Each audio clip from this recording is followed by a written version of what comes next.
Bienvenue sur Africa 24. Dans cette nouvelle édition du Non-Stop Info, voici les titres de l'actualité. Les Burkinabés de l'étranger ont désormais le droit de vote. Avec la nouvelle loi électorale, ils sont en mesure d'obtenir des cartes d'identité nationale afin de participer au scrutin présidentiel de 2020. Dans l'actualité également, Kigali, la capitale rwandaise, a accueilli le forum sur l'emploi des jeunes dans le secteur de l'agriculture, l'utilisation des technologies de l'information et de la communication, ainsi que l'entrepreneuriat ont été fortement encouragés.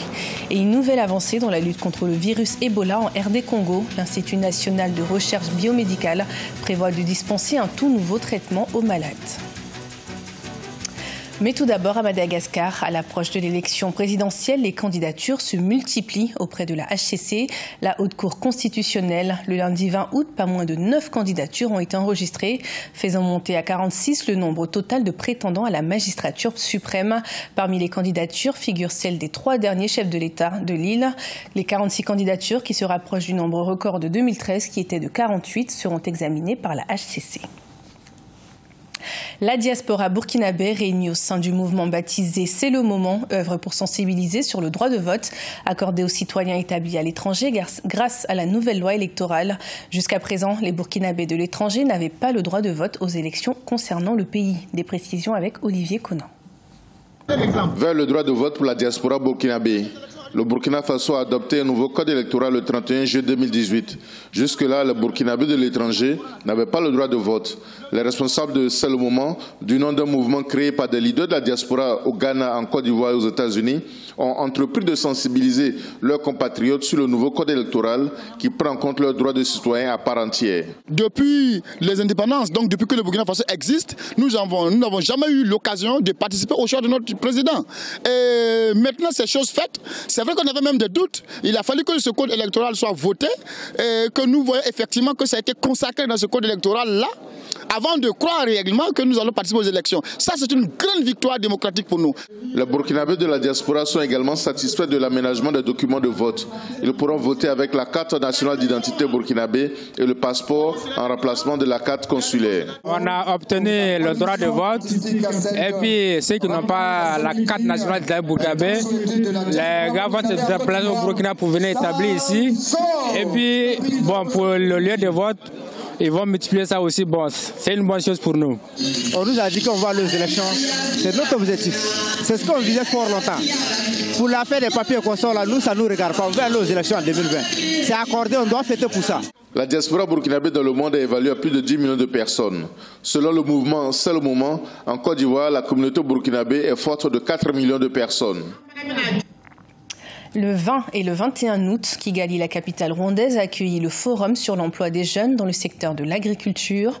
Il s'agit d'une conférence qui rassemble différents experts du continent dans l'objectif de promouvoir l'utilisation des technologies de l'information et de la communication dans le secteur agricole. La promotion de l'emploi et la lutte contre la faim y ont aussi été abordées. Plus de détails dans ce reportage de Fraterne d'Akiaï Senga.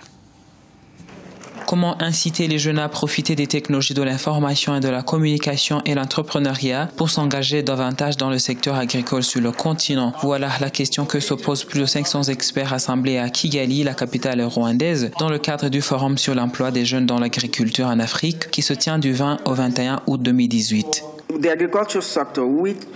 Le secteur agricole, avec sa chaîne de valeur raisonnablement large, présente une très grande opportunité de création d'emplois pour les jeunes Africains qui rêvent de faire la différence. C'est également pour nous la concrétisation de l'agenda 2063 de l'Union africaine, ce document du plan économique pour l'Afrique.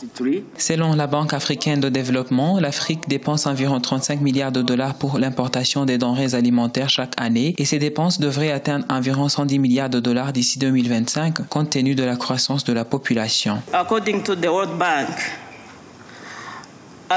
Selon la Banque mondiale, les secteurs de l'agroalimentaire et de logistique devront mobiliser plus d'1 000 milliards de dollars d'ici 2030. Il est donc d'une importance capitale d'encourager les jeunes à s'investir dans ces secteurs. Plus de 60% de la population africaine, estimée à 1,2 milliard de personnes, ont moins de 25 ans, vivent dans les milieux ruraux et font face aux problèmes de chômage. Et engager les jeunes dans le secteur agricole se présente comme l'une des solutions à la question de l'emploi des jeunes. La Tabaski ou l'Aïd el-Kébir est célébrée par les musulmans du monde entier cette semaine. À Dakar, l'achat du mouton essentiel pour une Tabaski réussie s'est fait dans les marchés. Une aubaine pour les commerçants qui profitent de cette période pour réaliser leurs meilleurs chiffres. Voyons ce reportage de El Hadji Ndiaye. En plus du mouton, la fête de Tabaski ou Aïd el-Kébir est une vraie opportunité de business. Sans doute, les commerçants font de bonnes affaires en cette journée. Même les vendeurs d'accessoires comme les couteaux et autres se réjouissent de la bonne marche des affaires. Pour moi, grâce à la vente de couteaux, j'aurai de quoi compléter pour acheter un mouton. En cette période, c'est un business qui marche très fort. La tendance des chaussures pour cette année, c'est le talon carré.